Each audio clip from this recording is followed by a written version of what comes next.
Well, I'd say more optimistic than in Denmark, Tyler. Here's the final outcome. No binding world agreement on climate change, but remember, none was expected. Still, negotiators here say solid progress was made on some key issues the world has been waiting for.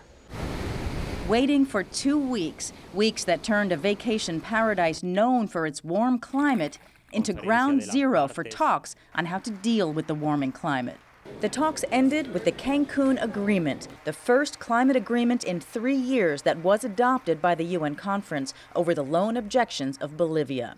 The agreements exceeded the expectations of many here. Though it's called not perfect, it left Chief U.S. negotiator Todd Stern encouraged. It is very good from our point of view. It is a big step forward that does actually precisely build on the achievement of last year's Copenhagen Accord. Among the agreements, establishment of a $100 billion annual green climate fund by 2020 to help developing countries deal with climate change, although it doesn't say how the cash will be raised. There's a new framework for nations to cut greenhouse gas emissions, but it sets no new targets for industrialized countries. Do you think that what was agreed to here realistically cuts emissions to a point where it will cap global warming to a point where the scientists are calling for it? Absolutely not. We're not there yet with respect to all of the kind of committed reductions that it would take to get the world to the 2-degree number that people talk about a lot. We probably have 90% of global emissions covered among the countries who've promised to do things. So, big step. The deal also sets a global target for limiting temperature rise to 2 degrees Celsius. That's 3.6 degrees Fahrenheit, a target cut from the Copenhagen Accord by China. There was agreement on how nations will prove their emissions cuts, the so-called transparency issue. It was a quite robust decision on that issue. Deforestation was another area of agreement. The New Deal sets rules for international funding to preserve forests. Work progressed on adaptation, helping the poorest nations cope with climate change.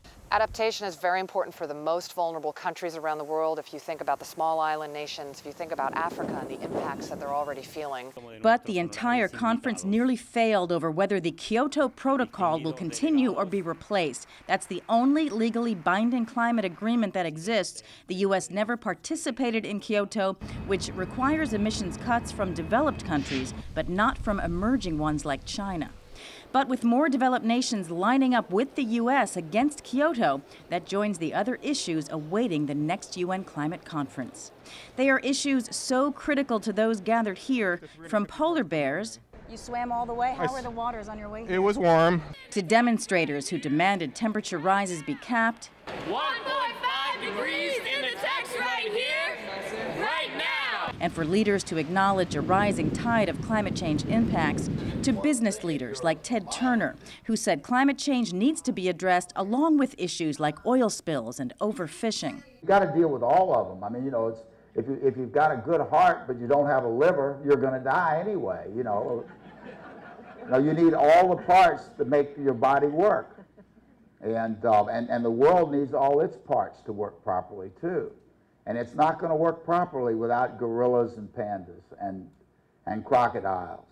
Turner was here with Richard Branson of the Virgin Group, who touted his new website aimed at cutting emissions from the shipping industry. It's sort of an Energy Star rating for ships.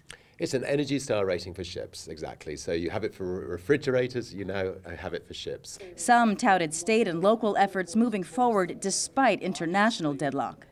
Can local government, local efforts get the job done? Local efforts can get the job done. It has to be a citizens' revolt. It has to be done at the grassroots level, otherwise big government won't listen. But the final hours of marathon negotiations showed just how hard it still is to bring 192 nations together to agree on climate change action. Again, no binding world deal was expected, but most of the delegates who came here do believe that time is running out and that climate damage is already underway. With the intense clash of national interests, it seems success is really an agreement to talk another day. Tyler?